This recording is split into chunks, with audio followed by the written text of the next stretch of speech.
have the unpopular opinion that some of your situationships could and should have been creative.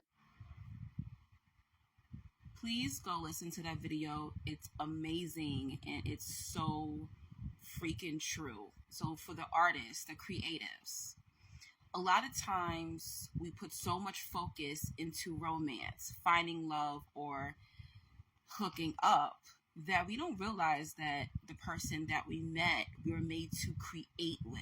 And of course, creative energy is sexual. That's why you'll see a lot of actors and music artists or poets sleeping together. I get it. But for me, I've experienced where there was times where I met some men and it was just like, you know, this creative energy is there, but it doesn't mean that we're supposed to use it to have sex with each other. We need to create something magical.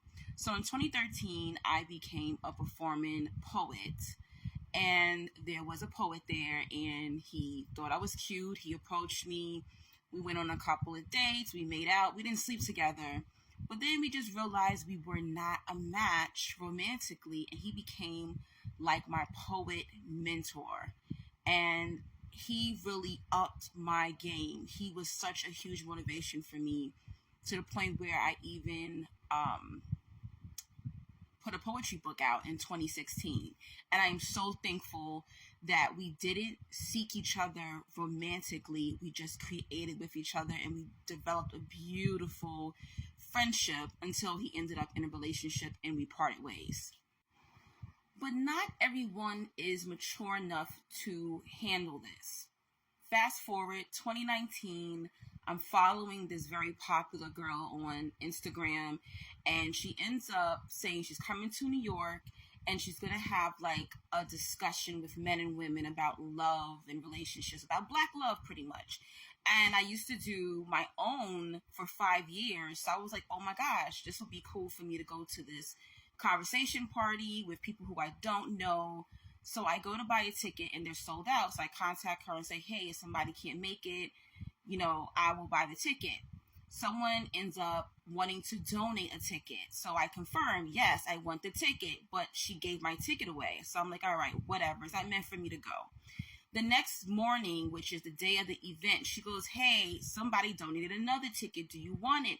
I said, yes. I go to the event, and one of the guys on the panel, I locked eyes with this guy. To me, it was nothing sexual, it was nothing romantic.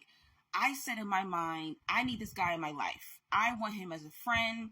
I want to create with him. The way he spoke, the way he thought, I felt like he was like the male version of me, but not in a twin flame soulmate type of thing. I was just like, I need this guy on my soul tribe.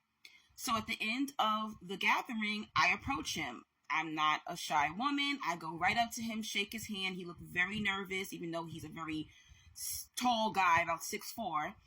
And I exchanged information with him, and we began to follow each other on Instagram. He had a pretty decent platform. I did too. I have a YouTube as well. And we started to converse. I ended up going on to his podcast. We made magic, and then I created a podcast. He came onto mine, and we just began to do lives together during the pandemic. We were just creating, and I thought we were building a dope friendship to where we can actually make some money together. I ended up in a romantic relationship with somebody else during the pandemic, and that's when I noticed there was a change in him. And even my man at the time was like, yo, I'm not even jealous. Y'all got something. It's something magical. Y'all two can really create a platform together and make some money. Y'all should do it. Even my man backed me up. And I thought that this was something that he was on the same flow, but no. He let his, I guess, physical attraction or his emotions get in the way. He began to compare himself to me. He began to belittle me, and I had to end the friendship. And it sucks because we really could have made magic together. We really could have made some money together. Don't fuck it up. When God sends you someone who you can create with, who you can make money with, don't ruin it. don't ruin it. Even if it's the opposite sex or the same sex, whatever you're into, don't ruin it with these sexual desires. Create, get the bag, make music, make poetry. Just get that out of the way first. If the love comes at the end, beautiful. But you're not supposed to always have sex with people who you can create with. Y'all are supposed to make magic together, make beautiful things that can last for centuries.